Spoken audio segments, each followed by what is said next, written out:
ओम गणेशाय नमः। ओम नमः शिवाय। मैं निखिल ज्योतिष आचार्य आप सभी का मेरे चैनल पर पुनः स्वागत करता हूं। आशा करता हूं कि आप सभी स्वस्थ होंगे। महादेव की कृपा आप सभी पर सदैव बनी रहे। ये वीडियो धनु यानी कि सजिटेरियस के लिए बहुत महत्वपूर्ण है, क्योंकि वीडियो है मंगल महाराज के राशि परिवर्तन के बारे में। मंगल यानी कि मार्स। मंगल 15 मार्च को अपना राशि परिवर्तन कर रहे हैं और आपके धन स्थान को छोड़कर यानी कि अपनी उच्च राशि को छोड़कर तीसरे भाव में प्रवेश कर जाएंगे। मंगल बहुत चीज़ों का कारकत्व अपने पास रखते हैं। भाई बहन हो, रियल एस्टेट हो, कंस्ट्रक्शन हो, प्रॉपर्टीज़ हो, ऑटोमोबाइल हो, पराक्रम हो, बल हो, शौर्य हो, आत्मबल हो, कॉन्फिडेंस हो, शारीरिक क्षमता, शारीरिक सक्षमता, physical energy, stamina, logical thinking, संकल्प शक्ति, दृढ़ता, प्रॉब्लम सॉल्विंग कैपेबिलिटीज, कई चीज़ों का प्रभाव या कारकत्व मंगल के पास है। और मंगल हर व्यक्ति की कुंडली में 2 भावों के स्वामी होते हैं, जैसे कि आपके पंचमेश भी हैं और आपके 12वें घर के स्वामी भी हैं। और उनकी 3 दृष्टियां भी होती हैं, चौथी दृष्टि, 7वीं और 8वीं। तो देखिए, एक मंगल एक जगह पर बैठकर कितनी चीज़ों पर प्रभाव डालते हैं। तो मंगल का प्रभाव सच में काफ़ी सब्सटेंशियल होता है। और यहाँ पर मंगल अकेले नहीं है, उनकी एक जोड़ी शनिदेव के साथ भी बन रही है और उनकी एक जोड़ी शुक्र के साथ भी बन रही है। शनिदेव और मंगल की जोड़ी थोड़ी विस्फोटक होती है, अच्छी भी होती है, बुरी भी होती है। अच्छी क्यों? क्योंकि मंगल शारीरिक ऊर्जा है, अपने आप में ऊर्जा का केंद्र है, और शनि स्टेबिलिटी है। तो जब ये दोनों साथ में आते हैं तो बहुत कंस्ट्रक्टिव चीज़ें होती हैं। मंगल कहीं ना कहीं लॉजिकल थिंकिंग है, वहीं शनि कहीं ना कहीं एडमिनिस्ट्रेटिव स्किल्स हैं। इसलिए बड़े बड़े बिल्डर्स, बड़े बड़े मैन्युफैक्चरर्स, बड़े बड़े बिजनेसमैन, उनकी कुंडली में इन दोनों की या तो युति या दृष्टि द्वारा संबंध या कुछ और प्रभाव या फिर लग्न या दशांशा में कुछ ना कुछ योग इनका होता ही है। तो इसलिए बहुत इंपॉर्टेंट ग्रह भी होते हैं, लेकिन इनकी प्रकृति एकदम विरुद्ध है। मंगल की प्रकृति अग्नि है और कहीं ना कहीं जो शनि है उनकी जो प्रकृति है वो वात है, या फिर कहिए थोड़ी शीत प्रकृति है। मंगल जल्दबाजी है, शनि मंद है। तो ये ऑपोजिट कॉन्फ्लिक्टिंग एनर्जीज हैं जो जब साथ में आती हैं कुछ अच्छा भी करती हैं, कुछ बुरा भी करती हैं।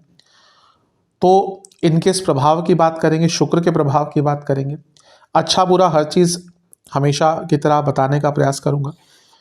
यदि आपको अपनी लग्न राशि पता है तो वहाँ से देख सकते हैं, यानी यदि आपकी लग्न राशि धनु है देख सकते हैं इस राशिफल को। यदि आपकी चंद्र राशि धनु है तो भी आपके लिए यही राशिफल रहेगा।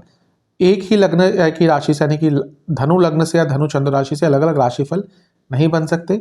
आपके ऊपर है आप कहाँ से देखना चाहते हैं। मेरा हिसाब ये है, मेरे हिसाब से लग्न राशि ज़्यादा सटीकता देती है, तो जिसको कन्फर्म है वहाँ से देखें, जिसको नहीं पता वो चंद्र राशि से देख सकता है। तो शुरुआत करते हैं इस इम्पोर्टेंट वीडियो का। कुछ उपाय भी अवश्य बताऊंगा। पहले तीसरे घर के मंगल के प्रभाव को मैं कई बार बता चुका हूं। तीसरे घर का मंगल कहीं ना कहीं बहुत श्रेष्ठ, बहुत विशेष होता है। अगर आप कहीं ना कहीं मंगल को अपने तीसरे घर में लेकर अपनी जन्म कुंडली में पैदा हुए हैं, मान के चलिए कि कहीं ना कहीं आप लकी हैं। क्योंकि अगर आपको भाग्य का साथ नहीं भी मिला, ये मंगल के अंदर इतनी क्षमता होती है कि वो भाग्य को पलट सकते हैं। बहुत कम ग्रहों के बारे में ये बोला जा सकता है, लेकिन मंगल क्योंकि एफर्ट्स के कारक हैं, बल के कारक हैं, ग्रहों के सेनापति हैं, तो इनमें वो सक्षमता है कि वो भाग्य को भी बदल सकते हैं, पलट सकते हैं अपने एफर्ट से। कर्म प्रधान है मंगल। तो अगर आप तीसरे घर में, अधिकतम मैंने देखा है कि जो व्यक्ति तीसरे घर में मंगल लेके पैदा हुआ है वो अपने जीवन में कहीं ना कहीं से सक्सेस प्राप्त कर ही लेता है, बाय हुक और बाय क्रुक।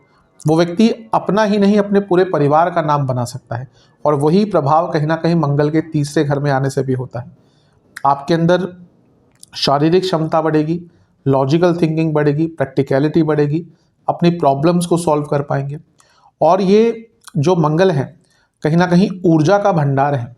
इसलिए तीसरे घर जो कि उपचय स्थान है, यहाँ पे मंगल का आना यानी कि आपकी पूरी जो जिंदगी कहीं अटक सी गई थी, अगर अटक सी गई थी या रुक सी गई थी, थम सी गई थी, उस जीवन को एक गति, एक प्रगति, एक लय प्राप्त होगी। तो मंगल का तीसरे घर में आना बहुत श्रेष्ठ होता है।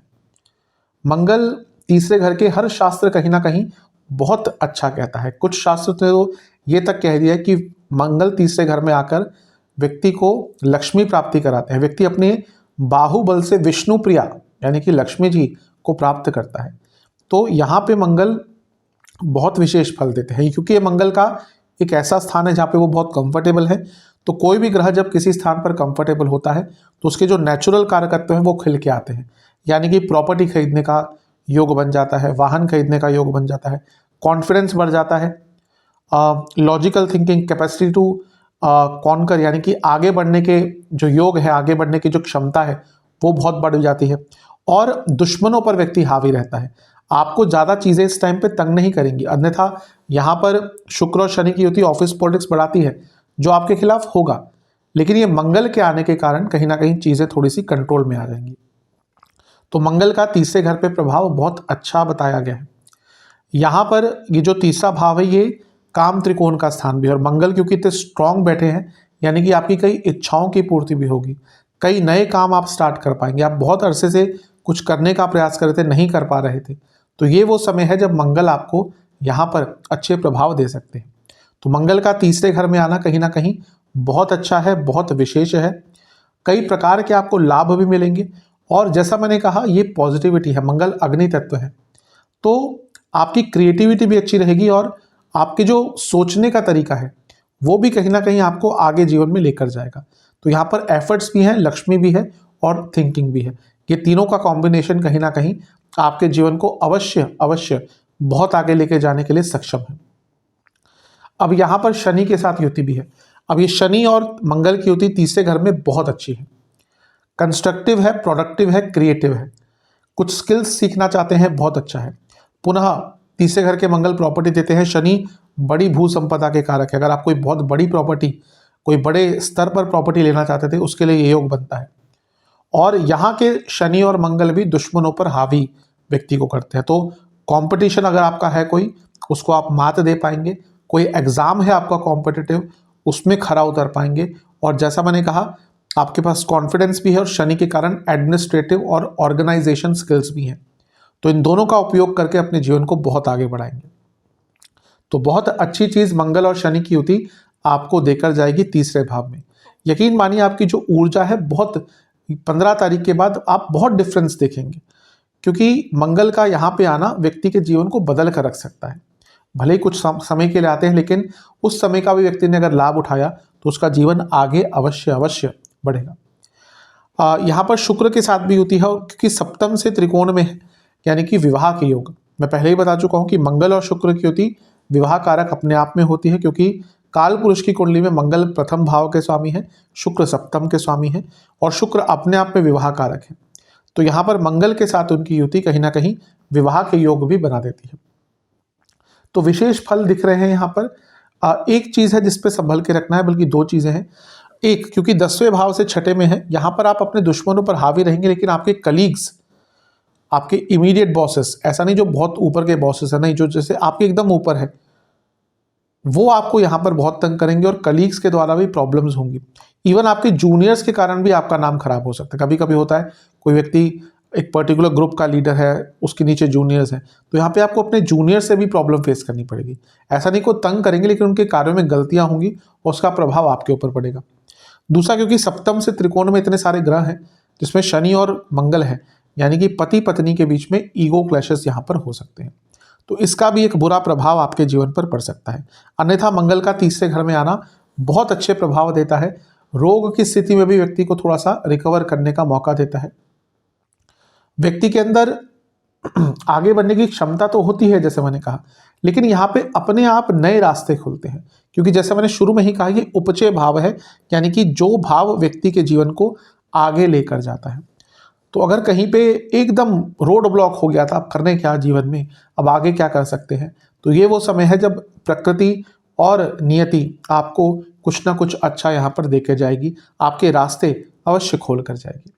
तो बहुत विशेष चीज़ दिख रही है।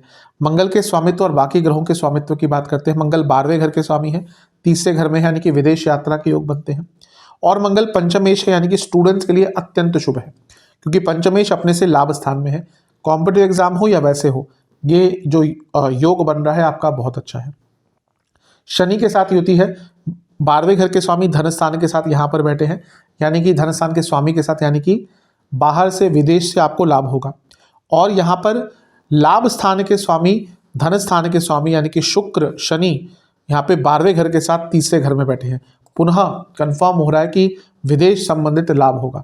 पंचम के स्वामी भी है मंगल, यानी कि स्पेकुलेटिव मार्केट से भी आपको लाभ हो सकते हैं। तो बिजनेस के लिए अच्छा है, धन प्राप्ति के लिए अच्छा है, ये योग बहुत विशेष दिख रहे हैं। एक चीज से थोड़ा सा बच के रहिएगा।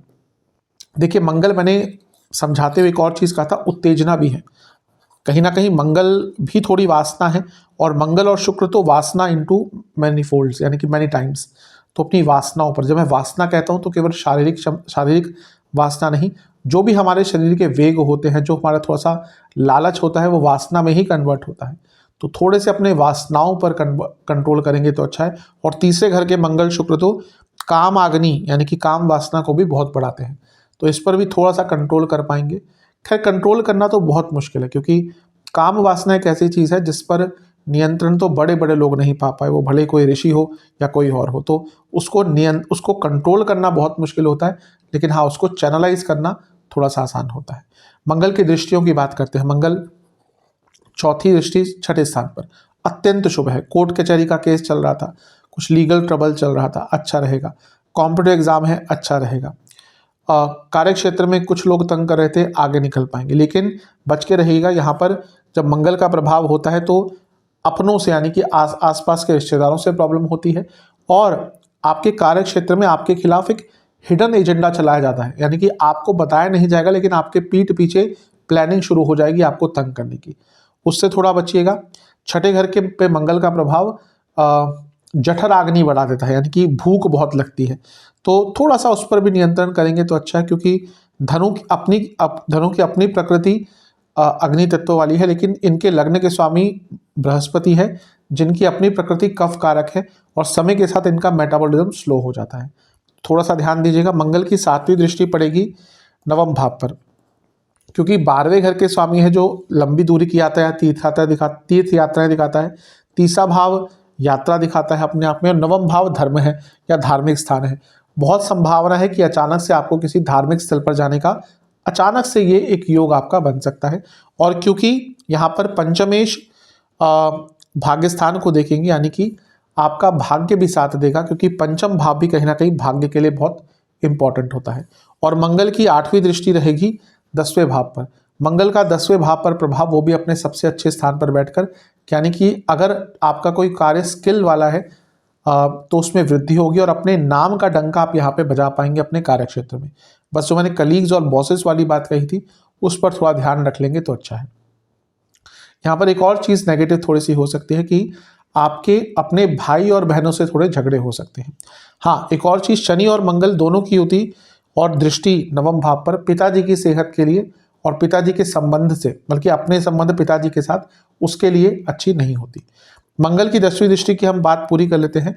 कहीं ना कहीं यहाँ पर आपको आगे बढ़ने का मौका मिल सकता है, लेकिन ये यकीन रखिएगा क्योंकि मंगल छठे घर को भी देख रहे हैं, आगे बढ़ने का मौका तो मिलेगा, लेकिन बहुत प्रयासों के बाद आपको कई गुना अपने आप को प्रूव करना पड़ेगा, तब जाके आपको आगे बढ़ने का मौका मिलेगा। तो ओवरऑल ठीक है, कुछ नेगेटिव चीज़ें हैं उनका ध्यान दीजिएगा। जहाँ तक सेहत की बात है, गले के रोग, थायराइड संबंधित प्रॉब्लम, पेट की प्रॉब्लम, पीठ की प्रॉब्लम, डाइजेस्टिव इश्यूज, एसिडिटी, ये सारी चीज़ें तंग करेंगी। जोड़ों का दर्द तंग करेगा, और जिनको इन्फेक्शंस कोई रिसेंटली हुआ है ध्यान दीजिएगा, और जिनको हार्ट की कोई प्रॉब्लम है ध्यान दीजिएगा। उपाय की बात कर लेते हैं। आपको एक मीठी गुड़ की रोटी बनानी है जिसमें सौंफ और केसर भी डालना है, यानी कि एक मीठा पराठा टाइप बना लिया, या मीठी रोटी बना ली, मालपुआ टाइप बना लिया। बजरंग बली को 2 घी के दिए अर्पण करिएगा। 1 घी के दिए में चावल, 1 घी के दिए में गेहूं के दाने, कुछ दाने 4-5। फिर गुलाब के फूल अर्पण कीजिएगा, इस रोटी का भोग लगाइएगा।